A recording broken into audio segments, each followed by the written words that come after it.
Hoy está con nosotros Jaime Lertora, un personaje a quien realmente no necesito presentarlo, formalmente al menos.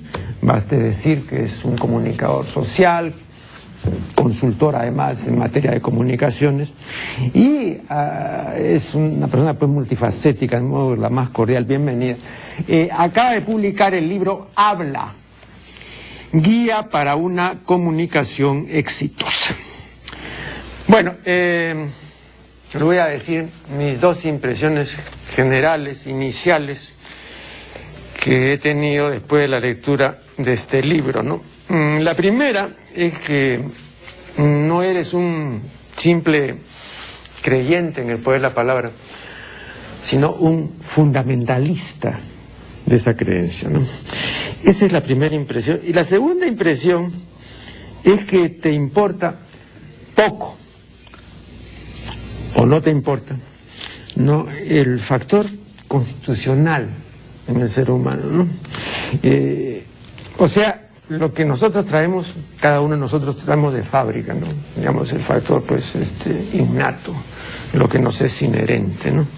Entonces, por eso se suele decir genio y figura hasta la sepultura, ¿no? Entonces yo pienso, por ejemplo, para mencionar una tipología muy conocida, ¿no?, la de Jung, ¿no?, que un introvertido, ¿no?, difícilmente podría seguir pues muchos de tus consejos, ¿no? No porque no quiera seguirlos, sino porque tiene pues características de personalidad, ¿no?, que realmente se lo impiden, ¿no? En cambio otra persona pues abierta, expansiva, entusiasta y todo, pues estaría mucho más dispuesto y encajaría mucho mejor en tus recomendaciones, ¿no? Aquí en la página 32 de tu libro dices así: tomar conciencia de tu nivel expresivo y decidirte a incrementarlo es un gran paso hacia la mejora personal. Hablar con energía, con voz fuerte y clara, utilizar plenamente la gestualidad de tu rostro, mover los brazos, las manos y el cuerpo para expresar lo que quieres decir, te convierte en una mejor persona. Soltar, no quedarte callado, gritar o llorar cuando sea necesario, denunciar, felicitar, reír, aplaudir, criticar, molestarte, arengar, alentar y, en fin, comunicar lo que tengas que comunicar. Bueno, hasta aquí la cita, ¿no? Pero lo que yo te quiero plantear es lo siguiente, ¿no? El grado de comunicabilidad de cada uno de nosotros depende de una serie de variables. O sea, cada uno tiene ciertas posibilidades de comunicar y de llegar, y otros tienen esas mismas posibilidades, pero en grado menor, y otros más tienen. Ese es el primer punto que quiero someter a tu consideración. Bien, sí, pues el libro terminó siendo una conversación escrita, una charla escrita, esa es la idea. Estas son las cosas que yo digo en los talleres que realizo. Obviamente quienes van a un taller que dicto yo, van en busca de solucionar estas interrogantes, estas preocupaciones. Esa es la idea. Obviamente yo no hago terapia de grupo. El que está mal no va a ir seguramente al taller, ¿no? Lo que busco yo, y Marco Aurelio te digo... Una introversión sí, está mal. Bueno, no, es un factor, está muy bien, pero puede, ese introvertido puede si quiere. ¿Por qué? ¿Por qué puede si quiere? Porque ha podido. Yo también parto, tú hablas del factor constitucional, yo hablo del niño que nació. El niño que nació, tú sabes muy bien que todos los niños del mundo nacen equipados con la misma potencia sonora, porque chillan igual los de Uganda que los de los Andes peruanos y los de Lambayeque y donde sea, ¿verdad? Esto sucede que después, con el paso del tiempo, con la culturización, la relación, lo que fuera, familiar, barrial, escolar o lo que fuera, se va amenguando, se va reduciendo esta capacidad expresiva y se va convirtiendo, y ese es mi grito en este libro, y ese es mi grito en los talleres, se va convirtiendo en una manera de ser de nosotros, de hablar callado. Tú hablas de las citas, reproduces ahí cosas que hablo yo del gesto, y nosotros decimos así: Marco Aurelio, te detesto, ¿no? Marco Aurelio, me encanta lo que haces. Marco Aurelio, qué bien, estoy contento de verte, Marco Aurelio, estoy triste de verte, y mi rostro es exactamente el mismo. Y eso tiene que ver también con mi voz, porque mi voz no ha cambiado. Si tú escuchas lo que yo he dicho, con el mismo tono, con lo mismo, y esto tiene que producir algo en el ánimo. Eso es lo que creo yo. Entonces, mi trabajo no es de análisis semiótico, no entro en eso porque ni siquiera lo conozco. No soy un teórico de eso, yo soy un práctico de este trabajo. Y entonces, si nos enfrentamos a teorías de semiótica y eso, yo no voy a caer. No, pero, perdón, yo no quiero llevarte a ese terreno. No, yo simplemente... pero estás conmigo en esto, ¿no? Es una comprobación. No, pero yo lo que quiero decir es esto, ¿no?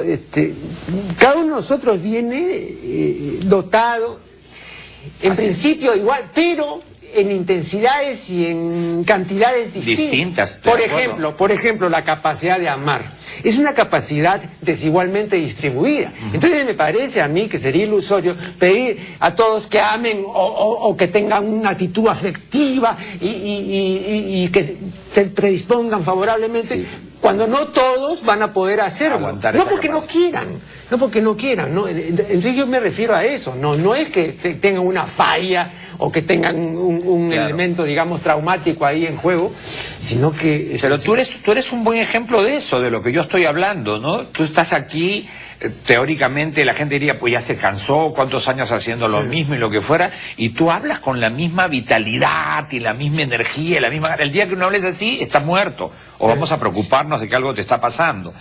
Yo lo único que quiero es que la gente encuentre eso, encuentre cuál es su tono, cuál es su rango, no que imite a nadie, ni que se conviertan en un origami o como se llamen las figuras repetidas. Quiero que se expresen y quiero precisamente demostrarles que es posible y lo consiguen.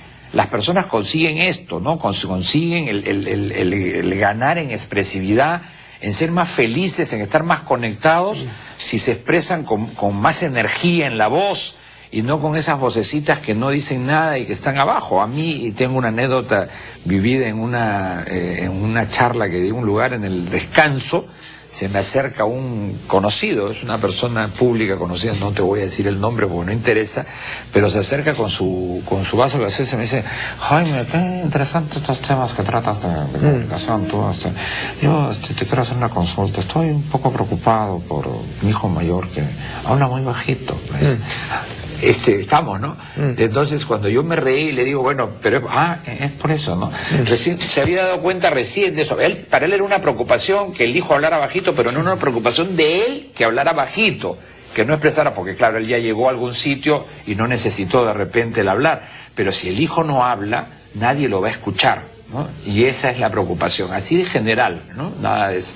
Y esto se trabaja en talleres a partir de juegos, de crear un estado de juego, de poner a la gente en un estado de ánimo para que se disponga a probar nuevas formas de relación y cuando las comprueba que salen de él, se las acepta. Ahora, claro, yo no quiero poner aquí en tela de juicio, digamos, la eficacia de los talleres, ¿no? Yo quería llevar el asunto en un terreno más teórico, digamos, y que sea más amplio que un taller, que tiene, digamos, fines muy prácticos. Claro, de acuerdo. Fíjate, Alan Bullock, el biógrafo de Hitler, dice que Hitler tenía un antiguo principio y era cumplidor de ese principio por las características especiales de su personalidad. Un principio, dicho sea de paso, que nunca ha tenido, hasta ahora, nunca ha tenido muchos adeptos, porque es muy difícil de cumplir. Pero a Hitler le resultó útil porque él sí podía cumplirlo, útil en su carrera política. El principio es el siguiente: decir únicamente lo que debe decirse y solamente a quien debe decirse y en el momento oportuno en que debe decirse. Bueno, esto, digamos, supone que tengas mucho tacto, mucho tino, mucho sentido de la oportunidad, ¿no? Es decir, el acierto y la destreza para dar en el blanco, en fin. Una serie de cualidades que la mayor parte de la gente no tiene. No tiene. Entonces la gente habla cuando no debiera, en el momento en que no debiera, y dice impertinencia. A quien no debe. Claro. ¿No? Entonces, pero vamos aquí a hacer primer corte porque me están indicando que debo hacerlo y luego continuaremos. Estamos dialogando con Jaime Lertora. Yo le mencionaba que las más de las personas pues no tienen este tacto, este tino para decir lo que debe decirse y a quién debe decirse y en el momento en que debe decirse, ¿no? Como ocurre generalmente todo lo contrario, entonces esto desprestigia a la palabra, ¿no? Hace que la gente ya no crea, por lo menos los pensadores y los artistas, en la eficacia de la palabra. Te voy a mencionar, a propósito, a uno de ellos, ¿no? Bergman, recientemente fallecido, gran cineasta sueco. Y aquí tengo al respecto una cita muy interesante que dice así. Dice Bergman: no soy hombre de palabras.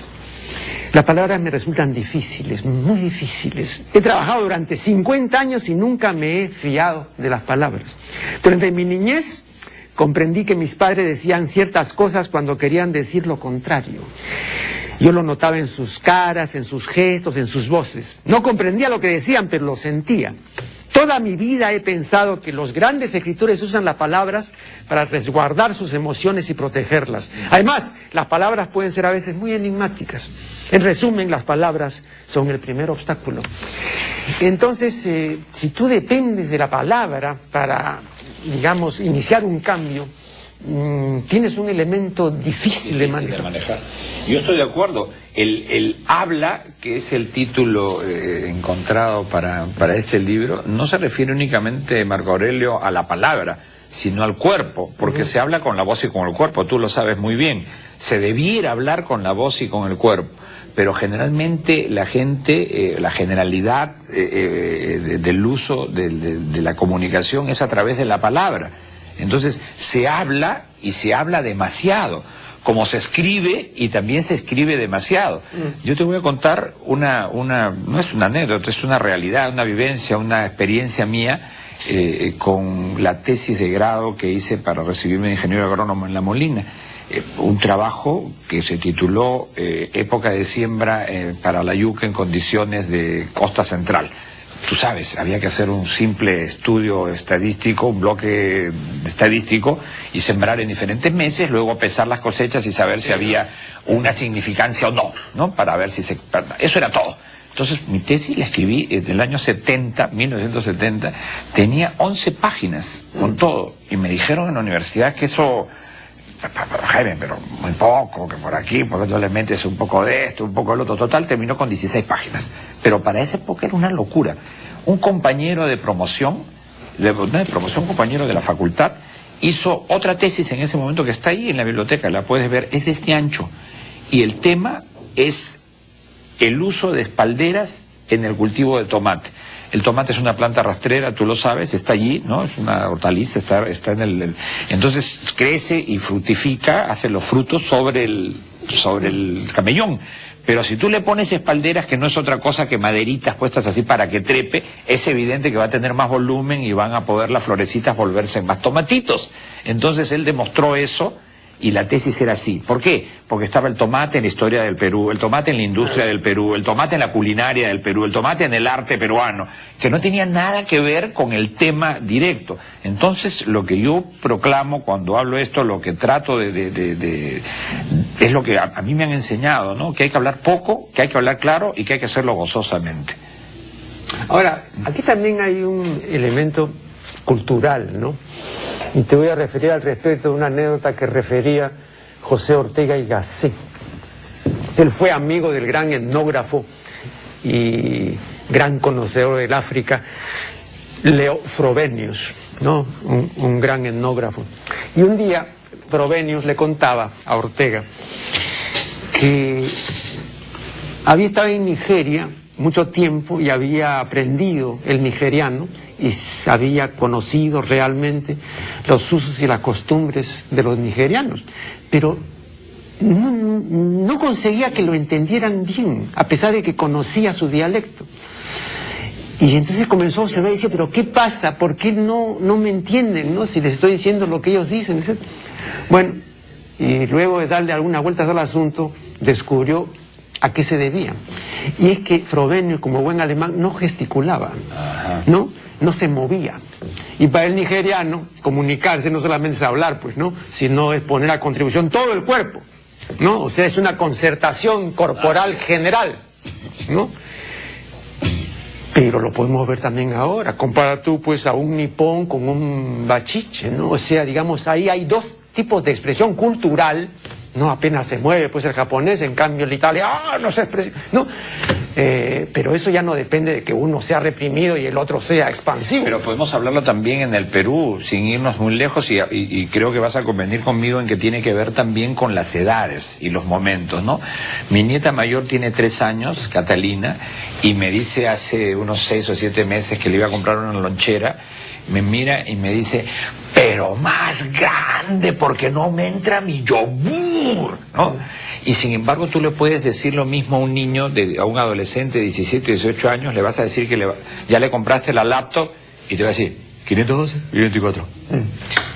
Y estamos en el Perú, sin moverse, con los brazos así, sin que se vean las manos porque la chompa le sale, le tapa todo, ¿no? 512 y 24, sin mover absolutamente nada. Yo espero que Catalina no sea así cuando llegue a esa edad, porque va a tener una buena educación seguramente. La educación no solamente la del colegio, tú lo sabes, es la de los padres, la del entorno, la de los amigos, la de la gente que se preocupa por hacer de las personas, ¿no?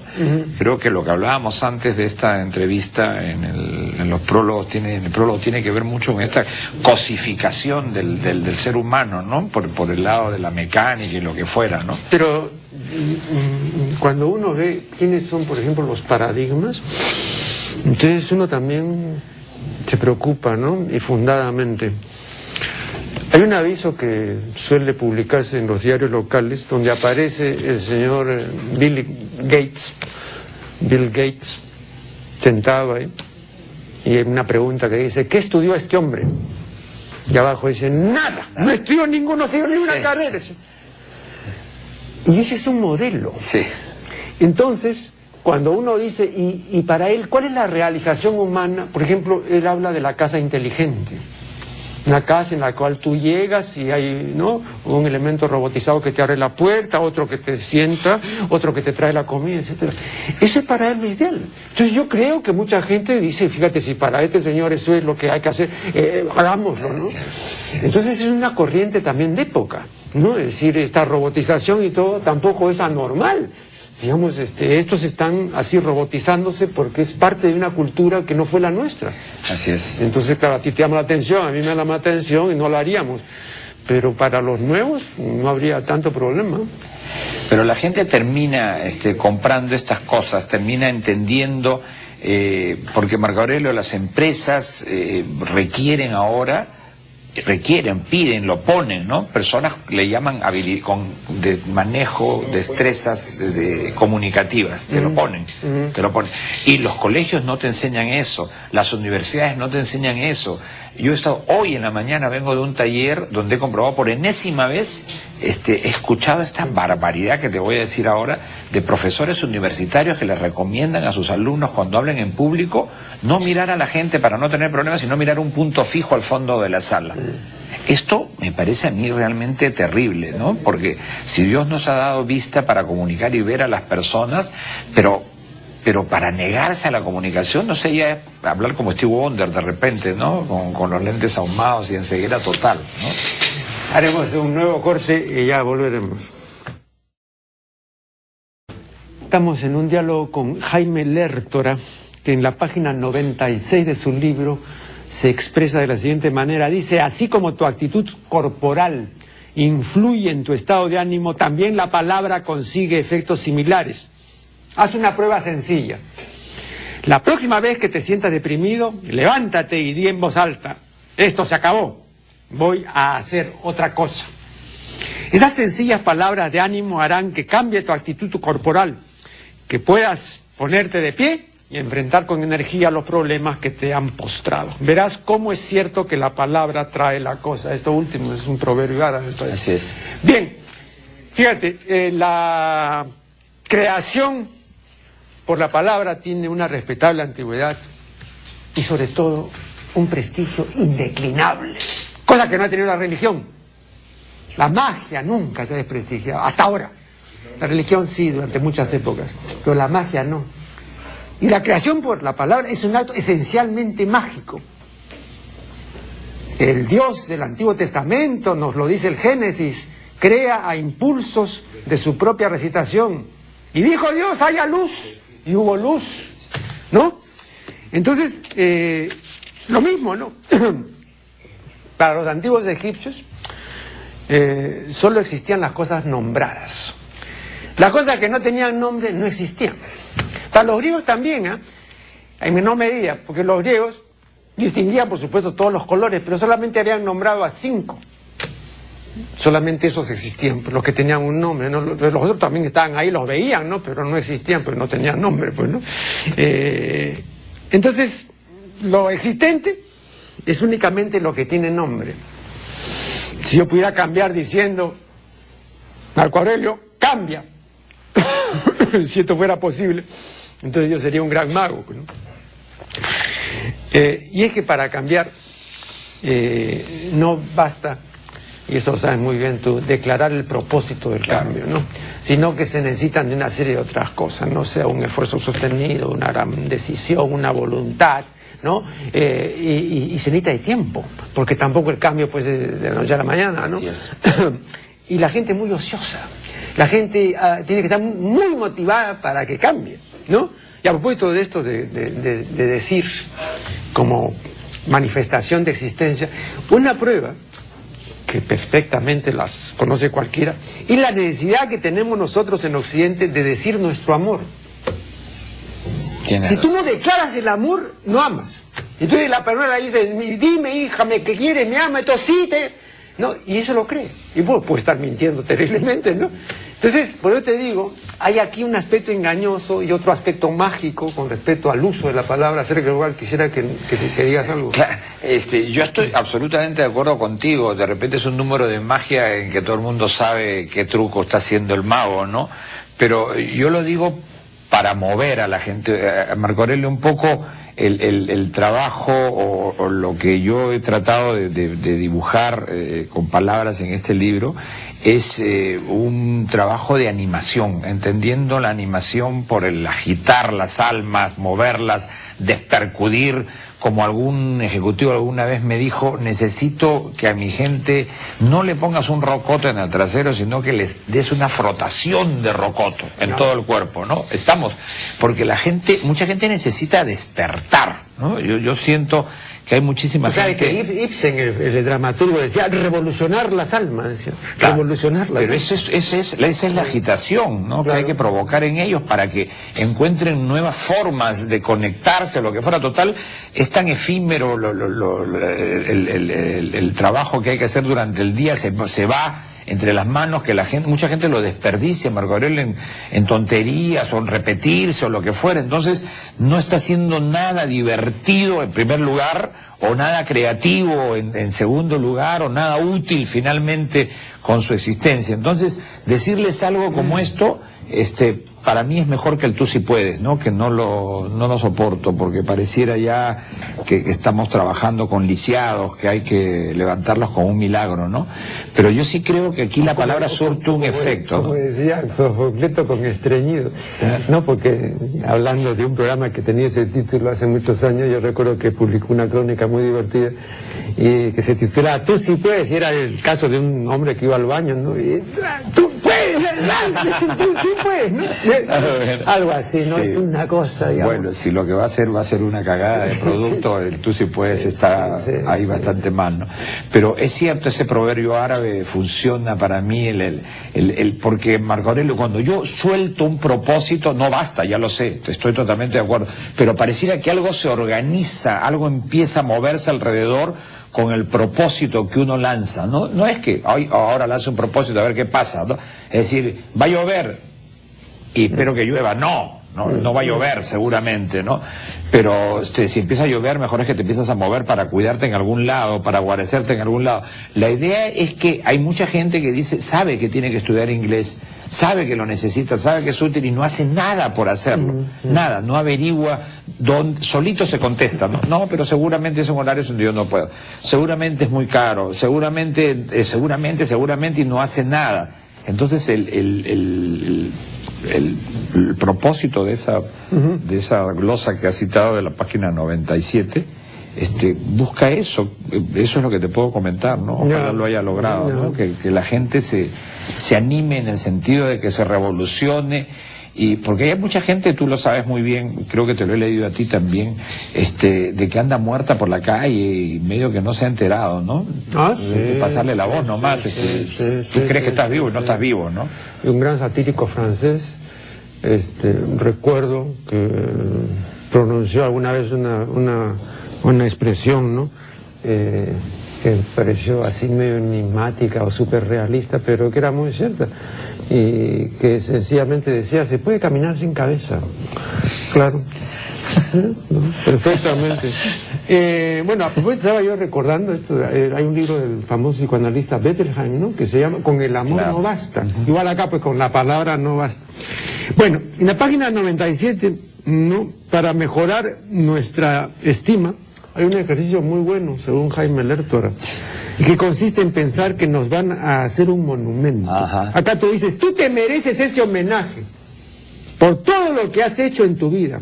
¿Qué te gustaría que digan de ti al momento de develar ese monumento? Escríbelo en un papel y léelo en voz alta. Luego voltea la hoja y escribe 3 metas que te propones alcanzar. Ya verás cómo, por difícil que te resulte, terminarás lográndolo.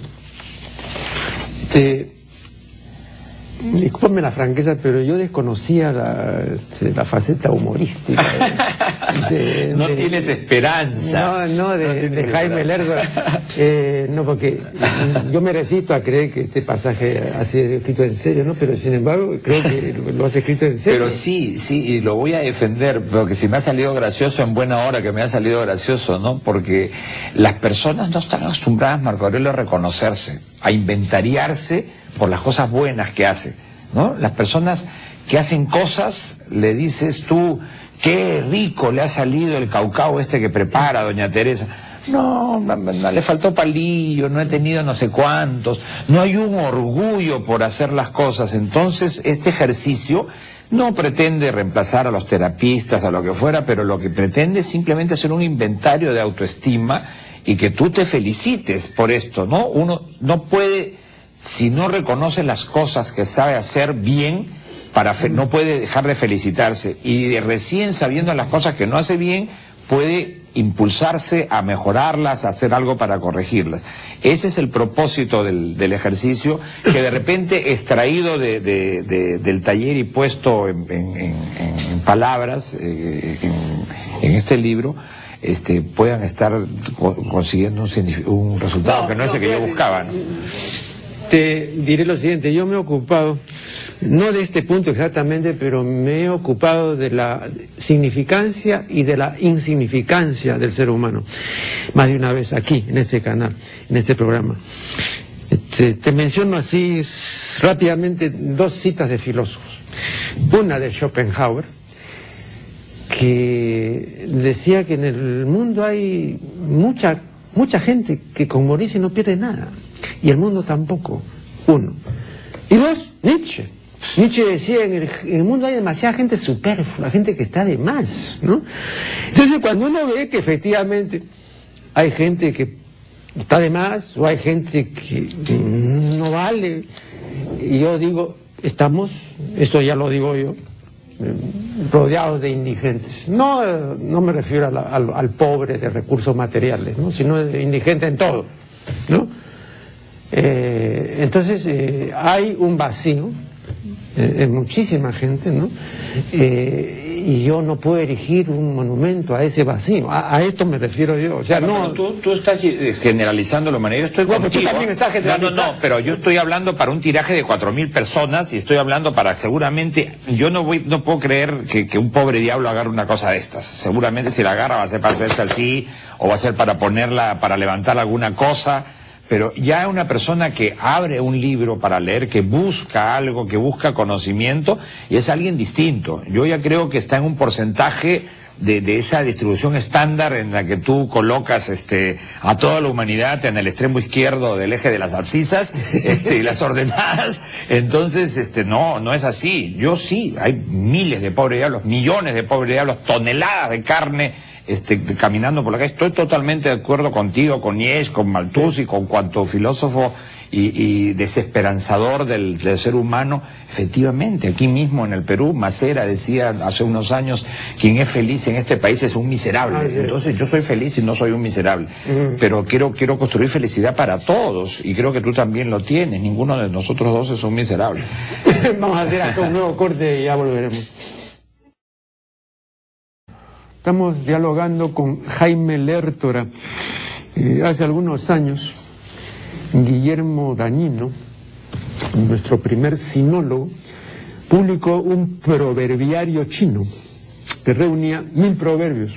Y el primer proverbio, que da el título al libro, dice así: la abeja diligente no se detiene al libar de la flor caída. Entonces yo, un día aquí mismo, conversando con Dañino, le dije, interpreto que esa abeja diligente no se refiere al indigente.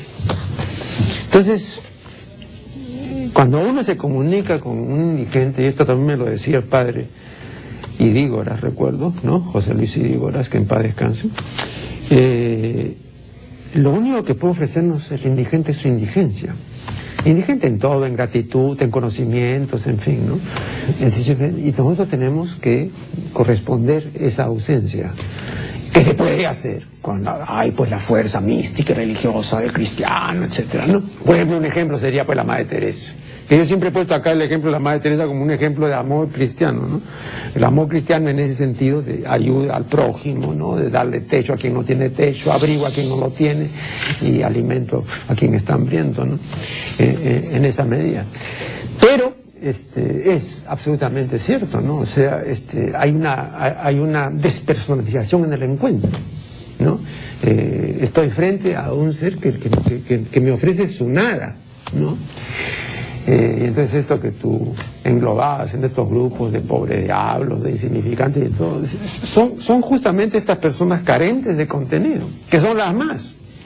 Entonces, lo que yo digo es, cuando tú te refieres también en tu libro a que me importa el otro, pero ese otro, ¿cómo es? O sea, ¿todos los otros me importan?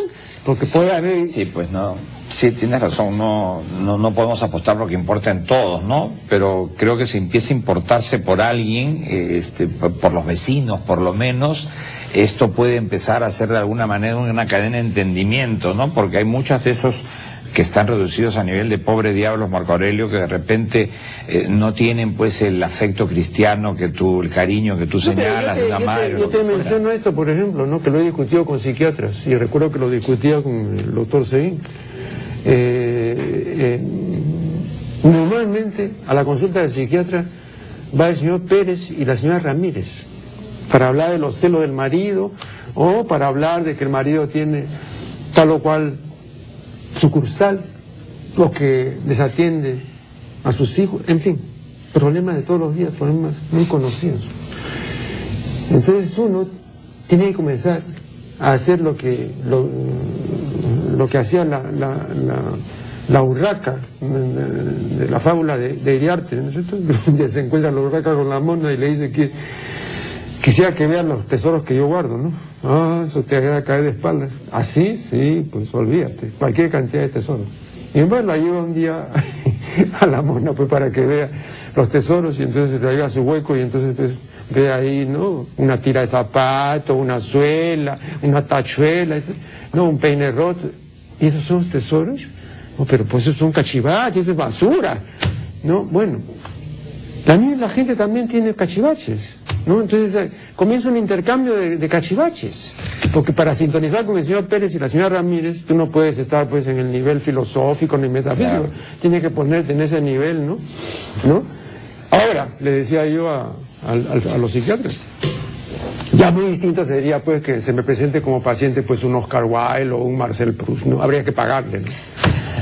Porque entonces yo voy a enriquecer, ¿no? Claro. ¿No? Pero yo con la señora Ramírez y el señor Pérez, yo me voy a empobrecer, ¿no? Hay un fenómeno, salvo que yo caiga en el juego, pues, para que no me paguen la consulta y justifique, ¿no?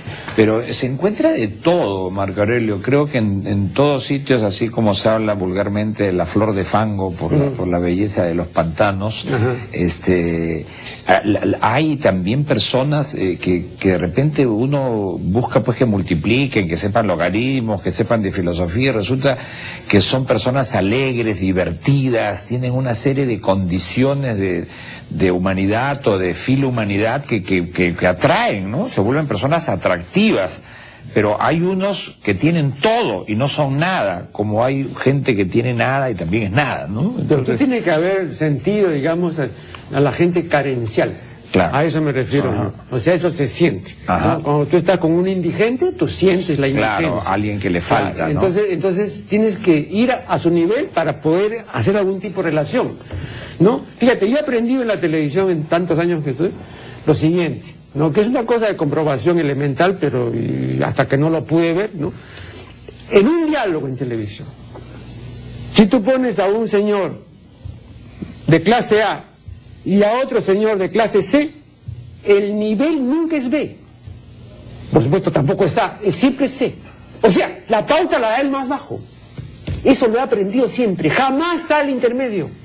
Un día yo invito acá, hace muchos años, durante el gobierno militar, a un yerbatero de Huarochirí, Wenceslao Michue, que apenas era pues una persona que tenía algún léxico, ¿no? Y todo, y me trajo 150 libras, las puso en el piso, y me comenzó a explicar, ¿no?, en su medio castellano, las propiedades de cada planta, etcétera, ¿no? Bueno, primera vez, o una de las pocas veces que yo hice programa de pie, ¿no? Yo normalmente estoy sentado a la mesa, pero, ¿no?, arrimar la mesa, pero lo hice de pie.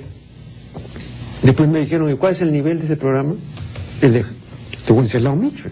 Por supuesto, ese es el nivel de bueno, el mío no salió nada intermedio. Entonces, me parece que es riesgoso este tipo de vinculación, porque entonces la pauta la da el carencial, no la da la persona que va y lleva significación, no tiene pulpa y sustancia, no, la da el que no tiene entidad, ni importancia, ni pulpa, ni sustancia. Sí, pero quizás eso y tengas razón, porque además te ha pasado, ¿no? Y mientras tú me cuentas, yo también recojo experiencias y sí, pues Marco Aurelio tiene razón, eso pasa. Pero quizás en una entrevista estamos comportándonos de manera, digamos, no cotidiana, de manera no fresca, ¿no? Pero en el día a día yo tengo experiencias distintas, ¿no? Por ejemplo, los vendedores a mí me han explicado no, pero Jaime, hay que ir al vendedor y al que compra y hablarle de igual a igual, a esta gente que le gusta, choche, ¿qué quiere? Va a comprar. Entonces, ellos mismos se contestan y me dan la razón y dicen, no, esta gente está esperando aprender de ti, del que viene, del que sabe más, igual que un jugador de tenis novato que juega con alguien que sabe más. No va a jugar con alguien que sabe menos, no tiene nada que aprender.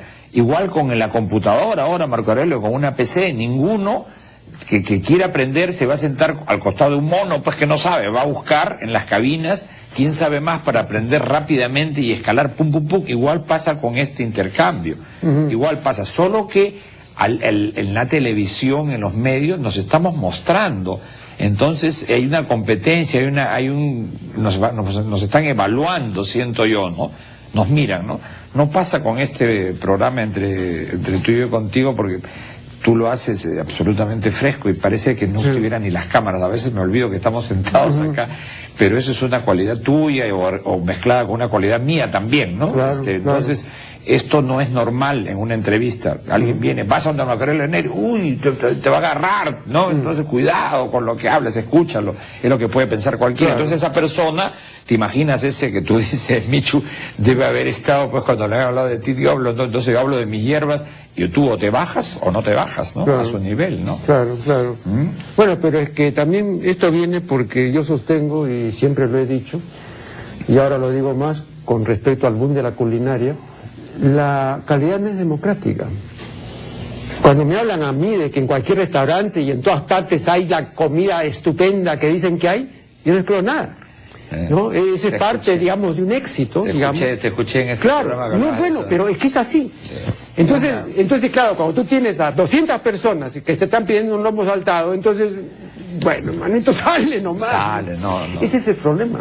Entonces también hay ahí, ¿no?, una cuestión relacionada con el carácter más cenacular, más circunscrito, ¿no?, de lo que puede ser valioso y cualitativamente interesante, y de lo que puede ser, claro, una satisfacción para una mayoría que no distingue, ¿no?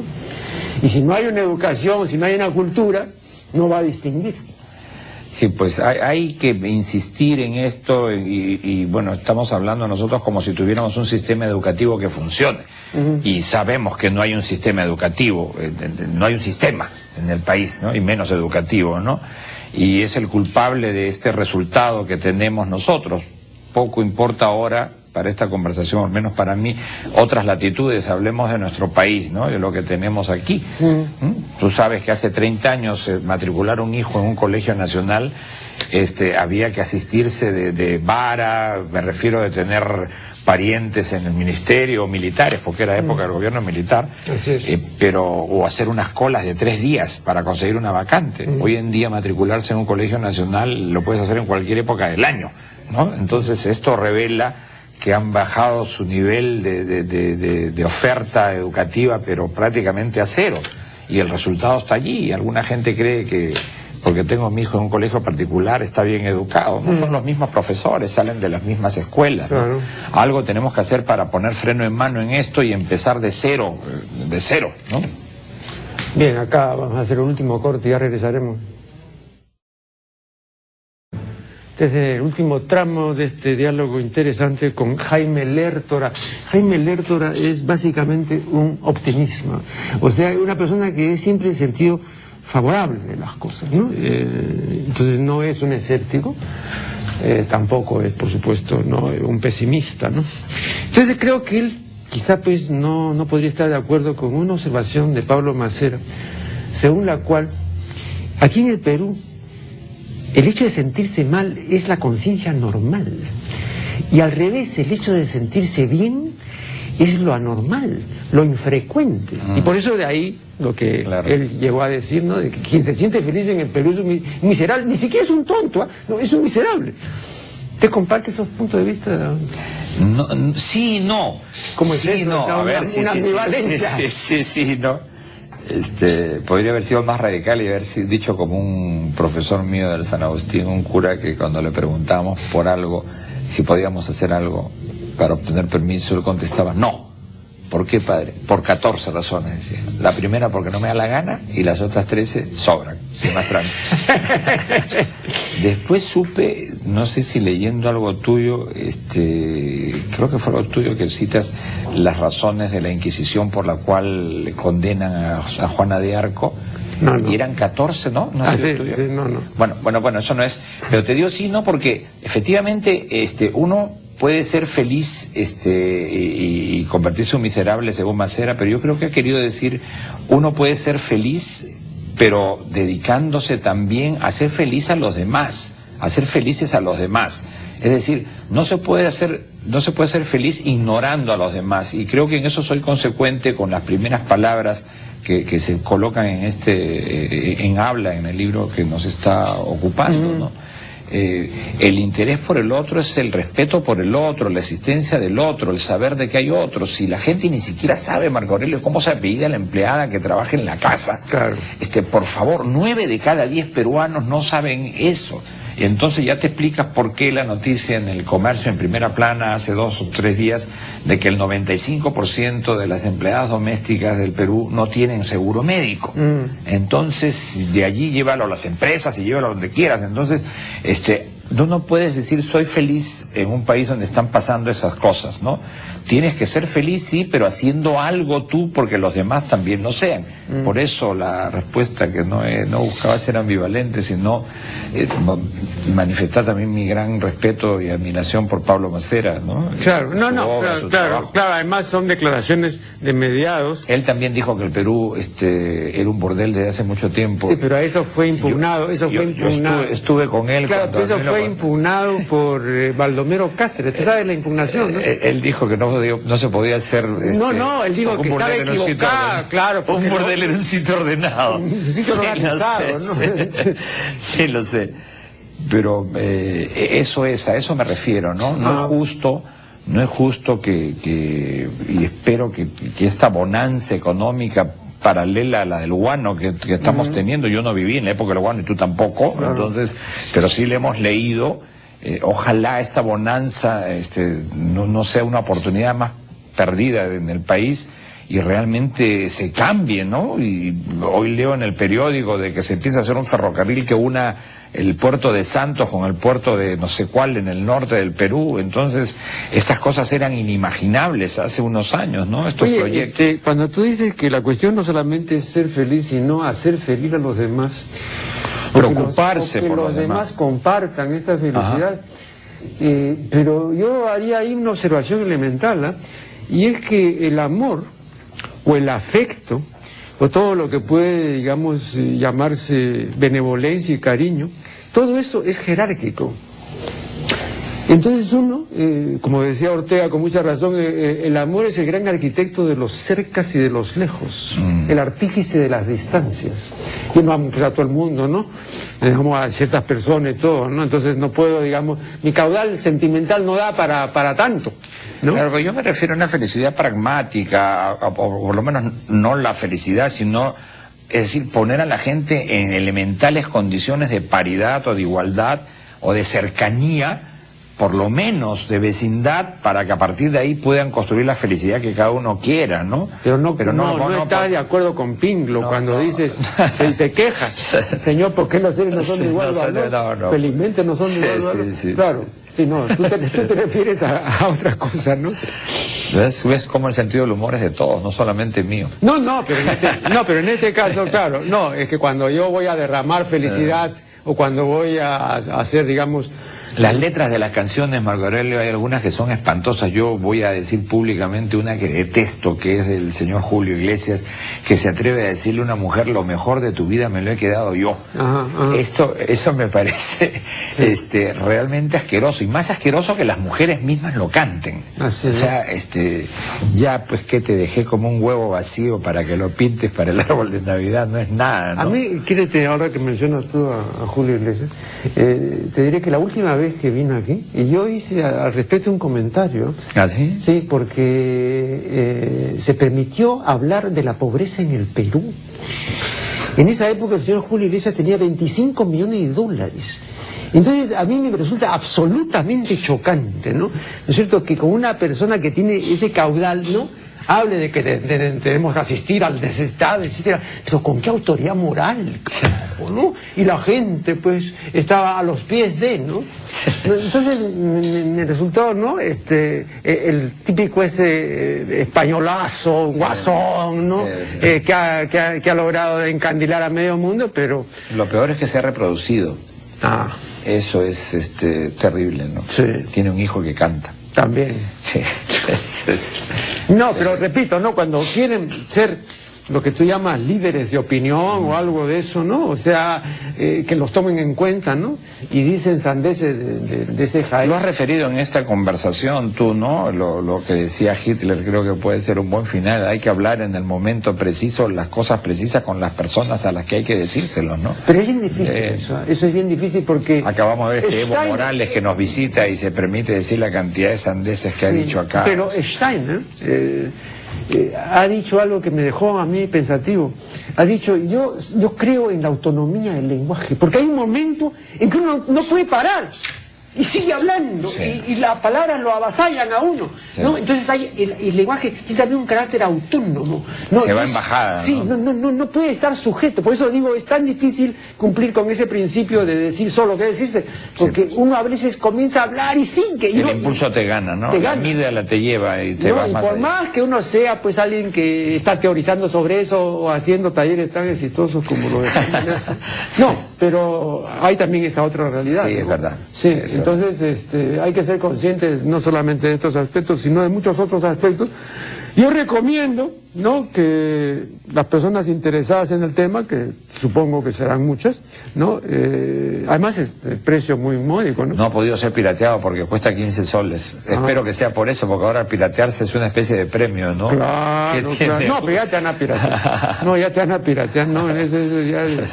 De modo que no dejen de leer esto, se lee rápidamente, además hay intercaladas una serie de entrevistas a conocidos personajes que dicen también sus puntos de vista, y todo eso pues enriquece este último ofrecimiento de Jaime Lertora. ¿Estás preparando para terminar alguna otra publicación? Esta aventura novedosa para mí, nunca pensé escribir algo así. Sí. Como yo lo pongo, lo escribí para entregarlo a los talleres al final, pero Santillán, a través de Editorial Aguilar, se interesó en él, y esta es la historia reciente. Yo les agradezco. O sea, ¿no fue tu iniciativa? ¿Quién te animó? No, yo sí, lo escribí yo. No, ya sé, pero sí. ¿Quién te animó a la publicación? Sí. No, yo lo iba a publicar con mi dinero, con una edición propia. Gran error. Sí, bueno, pero lo iba a hacer porque igual para mí era una inversión, ¿no? Claro, dentro de esto, pero ahora esto es una cosa pública, ya organizada, con feria del libro de por medio, presentaciones y todo esto, ¿no? Claro. Y me ha empezado a gustar, así que he empezado a preparar algo más, que espero que pueda llamarse Escucha, de repente, ¿no? Claro. Y el tercero podría ser Cállate, ¿no? para terminar. Bien, muchísimas gracias por tu a ti, voz y presencia, y con ustedes será pues hasta el siguiente programa.